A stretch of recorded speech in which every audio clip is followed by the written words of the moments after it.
Alright guys, so you get yourself a GE, I believe it's an Ultrafast washer dryer combo, all-in-one, whatever. And you got problems with it not drying. It's super loud, shaky, whatever when it's going. Actually it's not, because I got it fixed. So I'm gonna tell you how to get it fixed. So it's kind of supposed to sound just quiet. But we had it jacked up, so even if you spun it with your hand, it was like a little bit, you know, it's like but I'm trying to give you a good, quick, fast tutorial because you can't find any good ones, or it's like crazy long and you gotta do all this crazy stuff. So here's a more simple one, and I'm just gonna keep the camera on this bad boy so you don't have to like look. Oh, there I am. So if you wanna look at me. So we can stay focused and just worry about this guy. So you're gonna go to the GE website and, sorry.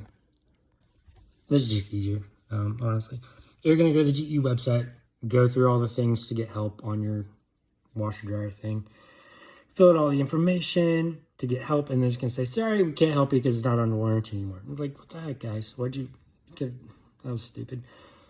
Whatever, that's annoying. So you're gonna call just a local repair guy. He's gonna come in here, and he's gonna look at it, and he's gonna say, oh, well, you know, you gotta have a ventilated area. That's probably the problem. And your wife's gonna be like, actually, it's a ventless unit. And he's like, oh crap, okay. So he's gonna go around back. Oh, let's go around back.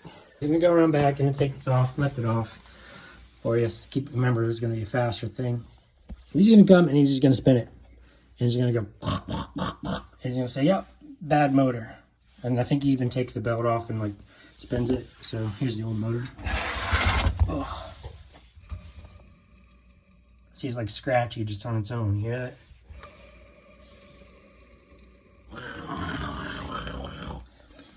So okay, bad motor, I guess, because things were also not drying. I don't know if I said that. They weren't drying well. It was loud. It was stupid. Okay, so he's like, cool, $75, please. You're like, all right. So you give him $75 just to do that. But let's go back to the front. But sorry, wrong way. But yeah, it's got a 10-year limited warranty, which the motor is under. So cool. So the motor should be covered in warranty. So the motor should be covered under warranty. So you go back to the stupid website you came from that told you it wasn't under warranty. Do all the stuff again. It says, sorry, not under warranty, obviously, because you put in the same information. You're like, what the heck do I do? So you look for, I believe, an email or a phone call. One of those two probably will work. Yep. So do that. You let them know everything, like, hey, this website is pretty dumb because it should be under warranty.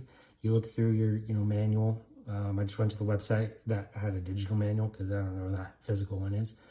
Just to double check, yeah, motor should be under warranty. So you're prepared to get a free motor, but you have to pay for labor. They end up calling you back. They say, hey, you got a receipt or an invoice for the bad motor. You send them like, yeah, pay $75 for the guy to just walk in here and tell me that. I'm like, cool, that works. We'll get you a free motor sent to you, and we'll take care of it for you. If you use, one of these people, we'll get them sent out to you for free. That's awesome. That was super nice of them. Just remember to, I don't know why you'd be looking at my reflection. It's stupid. So just be really nice to them, even though like it's frustrating because you just go through all this stupid stuff. But just be nice, because why not? And then they were nice to me. They might be, I hope they're nice to you too. And they're like, yeah, we've had some problems. We'll get it dealt with. So they'll come in. Let's go around back again. God. So you have a super friendly guy come over. Nice old guy. Glasses, looks like, works at a used bookstore, which I love those guys. He'll come fix it up, which he did. Ugh. Smooth, you don't hear the anymore. But if you notice closely, this also happened. I think the motor was too strong or something. Because after like 3 loads, this happens. But just look at me since I'm talking. Yeah, this freaking thing happens. Oops. This is the belt. And you're not going to know it's the belt, because this is going to be pushed back, it's going to be covered up, and randomly your clothes are soaking wet again, just sopping wet, just sopping. Okay, they're not drying again. It's like, please not again, please not again. So you run it again, same thing. You put it just on dry, Still wet, still very wet. But you're like, you know what? I'm going back there on my own. I'm going to spin this motor and listen to it. And so you go to spin it, and lo and behold, this thing is on the ground. So obviously, if you're smart, you can put 0 and 0 together, and 0 spin is happening. So then you have to find out these numbers and letters, half of them or over half of them mean nothing. You can go back to the manual thing and look at all the parts digitally. Find your part that you're supposed to have, but you're not going to buy the original part because it's it's like 50 bucks, I think. You're going to want it cheaper, so you're going to just copy paste that part number and just put it, I guess, Amazon or Google, whatever you want to use, and you can get it for like 20 bucks, you know.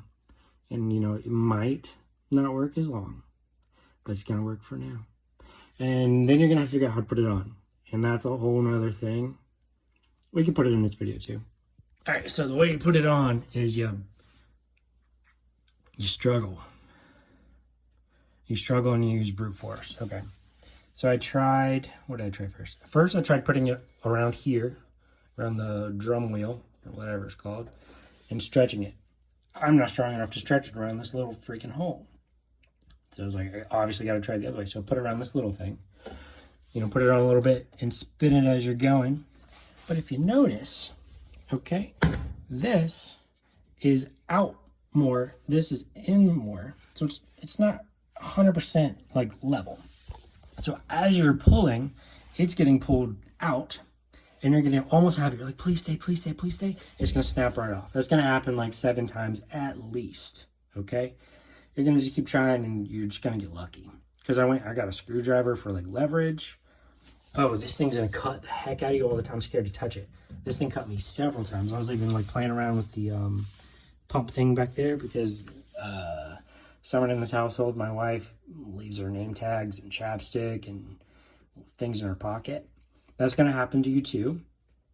It was not very fun getting that out, but it's not too hard. You just gotta have strong hands and a weird angle, and you're gonna get cut on this. I got cut on this twice because I forgot about it. So just remember, this is sharp. Even the friendly, it's probably boring hearing me, but looking at nothing. Even the friendly like used book guy that comes over to fix it, he's gonna tell you that Gillette makes this. It was a funny joke. I wish I could have told it better, but that's how sharp it is. And he got cut also, which is crazy. But yeah, brute force. You're gonna put it on. It's gonna work brand new. And then you're gonna leave it out for a while because you're just gonna watch it spin, and it's just like, oh cool, it works. I'm so happy it works. And you might be lazy a couple of days and still not push your washer back, screw it back in. And then you're gonna get the bright idea like, hey, I can't find any of these videos of how to fix it. I need to tell someone how to fix it, okay? So help another person out by doing this also. Remember again what you do. You go to the website. It's not gonna help you much. You're going to call a local guy. He's going to come, charge you a piece of paper, $75 that says bad motor. You're going to go back to the website to contact him somehow, email or telephone. You're going to say, hey, this is what happens.